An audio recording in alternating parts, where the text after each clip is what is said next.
pagka mulberry, ano. Oh, ito na po yung ano, ito yung mulberry ko, Illinois variety. Dati-rati ang ginagawa natin, 'di ba? Pag ganito na, oh, ito, pag ganito na, pinuputol natin dito. Oh, pinuputol natin dito, saka natin 'to tinatanggalan, ano. Tapos ito, di po ba ito, mga sobra-sobra na 'to. Ito na yung mga source of planting material natin. Isa, dalawa, tatlo. Tatlong baday, putol ka. Dali lang to, parang kamuting kahoy. Itusok mo lang ng ganyan, tutubo na yan. Tutubo na yan. Ngayon, na-observe ko, ito, pag-sprout niya, ilan lang? Isa, dalawa, tatlo. So, mga ilang bunga lang yan. Tapos ito na yung pinagpupruning ko no, ito. Kita ninyo. Ayan oh. Hinayaan ko na siya. Ngayon, ang gagawin ninyo, i-bend ninyo yan. I-bend ninyo kung saan nyo gusto i-bend. Tapos bigyan nyo ng, lagyan nyo pabigat dito, pabigat para hindi na siya bumalik doon. Tapos to, tanggalan nyo lahat ng dahon. Ayan oh. Tanggalan nyo lahat yan ng dahon.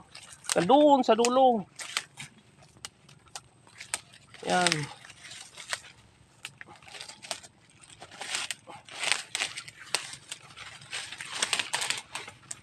Yan, tanggalan natin ang dahon hanggang dito sa dulo.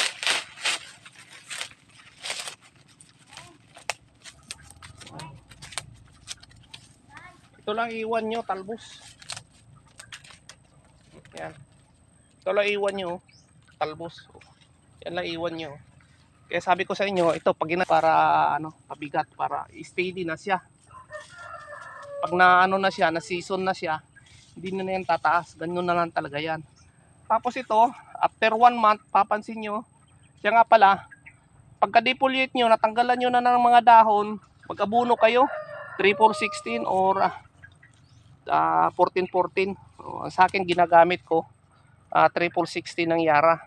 After 1 month, makikita nyo, itong mga bad eye na to, yan, mga bad eye na yan, tutubo yan. Tutubo na yan. Kasabay ng bulaklak at bunga. Ngayon, papakita ko naman sa inyo, ito na maging kalalabasan yan. Nung piruning ko to, daming bunga. Kita nyo sa video ko. Ngayon, ang gagawin ninyo, pag ganito na yung mga puno, kung may mga puno kayo na ganito, di ba ito? Putulin nyo yan, dyan. Putulin nyo, ito. Putulin nyo mga 2, 3, 4 na bad eye. Yan. Dito itong maliliit na to, putol lahat yan. Yan oh, putol lahat yan. Kalbo. Ito, lagyan lang nyo ng mga 3, 4 na bad eye. Yan. Yan, putol lahat yan. Yan, putulin po lahat nyo yan.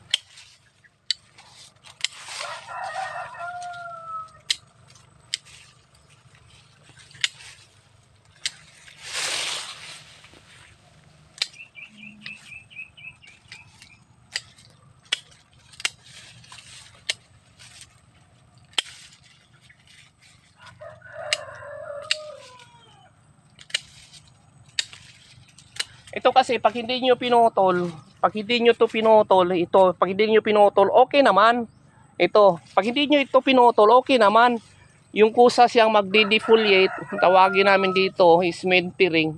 Matatanggal to kusa itong mga ano niya. Kanya lang pagtubo niya dito, maliliit ang bunga.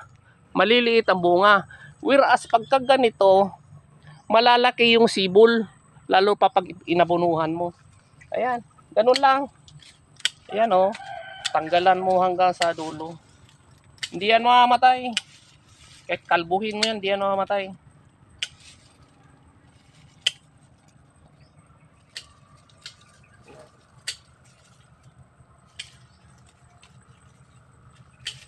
Ayan. Kalbo. Ayan. Tapos huwag kaligtaan pag na ano na nyo to lahat, pag na tanggalan na nyo ng dahon, na pruning na nyo, huwag nyo kaligtaan mag-abono. Importante ang abono para sa sustansya niya. Ganon lang. Kita nyo to, itong ano, ang daming bunga. Oo, hindi ko na kayang pitasin. Kaya piyesta yung mga ibon dito sa farm ko. Ayan oh. Pinabayaan ko na nung una. Pinagkakating-kating ko pa yan oh. Ayan oh. Dahil nga doon sa unang sistema na putolin, bagong sibol, doon mamumunga. Ito lang pala oh, sikreto oh. Ganyan lang. Dali-dali. Ayan. Hope nakatulong ako dito sa demo ko at magamit din ninyo sa mga farm ninyo. Okay, happy mulberry! Yan po. Salamat!